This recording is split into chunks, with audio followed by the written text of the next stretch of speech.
I wanted to follow up today on something I spoke about in a couple of past episodes. This was the idea of focus. And in fact, this attention or this sort of thinking about focus in my life over the past few weeks has taken me on a journey to some unexpected places. And one of those I'd like to speak about now. So I would say, if you're finding that there's goals that you want to achieve or there's some area of your life you're looking to further develop, focus really can be that tool to get you started. I would definitely encourage you to check out some of those past episodes. I'll link them in the show notes. I'll also pop them right up here so that you can sort of acquaint yourself with my great wisdom about focus. And so what occurred to me then, or what developed for me then, was a chance to look around in my life and say, look, there are some areas in my life where I am seeing some growth, some success, and there's other areas where I'm not. Why?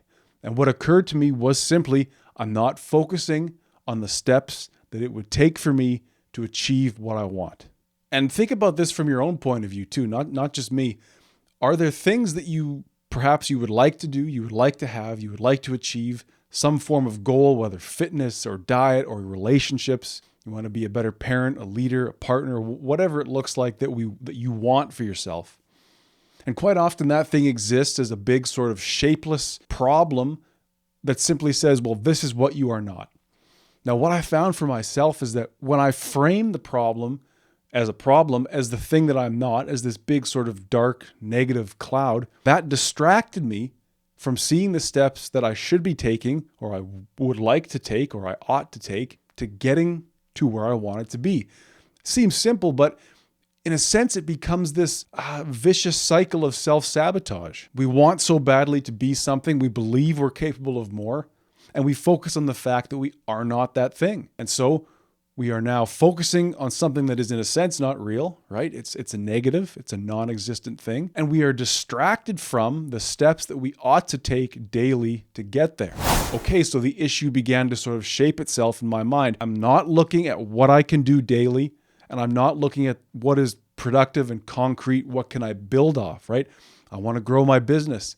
Well, so now it's like, well, I'm not seeing enough revenue. I'm not networking. I'm not. Well, let's take a step back and say, not enough revenue. Okay. Do we need to start charging more? Do we need to start doing that networking to find clients that I can work for? It's a simple reframing from what is not to what can be or what you can do. And so this sort of journey I've been on through focus took me next to the drawing board. Quite literally, pen and paper and spreadsheets on the computer. I needed to become very, very clear about, okay, well, what is it, first of all, that you want? You're very good at knowing now what it is you don't have or what you aren't. Let's get very clear on what it is that we want to achieve. And then what would the steps look like? Like, this is not revolutionary stuff, I don't think. And this is stuff that you're doing in your own life. Setting those goals, being clear on what they are, and then the steps that it will take to get there. And I found success in breaking those steps down even to hourly, minutely, if you will, steps that I can take today. We're beginning to increase that focus on what is it I want and what do I have to do to get there. The next step then became becoming very rigorous, very almost militant in scheduling my time and scheduling it physically with pen and paper, or like I said, spreadsheets on the computer. So here's what I'd suggest to you.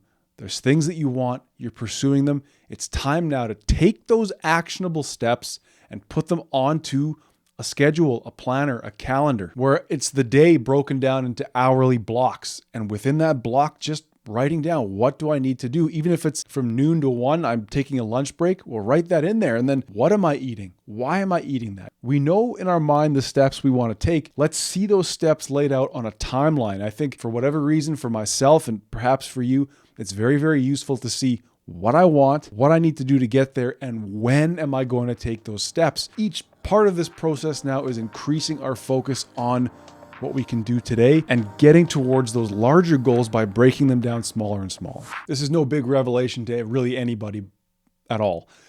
But here's the thing, something actually very miraculous grew from this increased focus, from this desire to mold my time, to make my time my own, to see my time and how I will spend it. My desire and my impulses for bad habits began to drop away.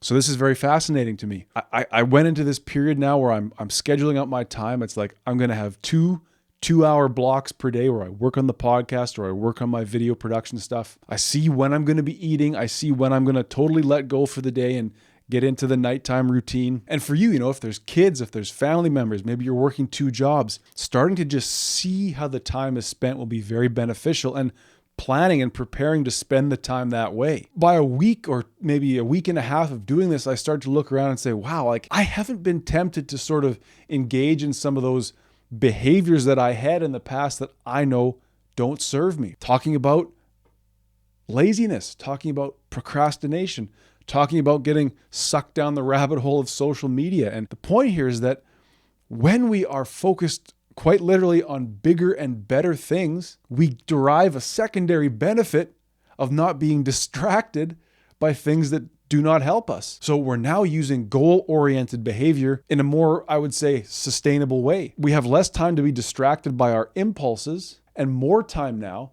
to start pursuing a path that we can see for ourselves, because our attention truly is perhaps the strongest tool that we are gifted.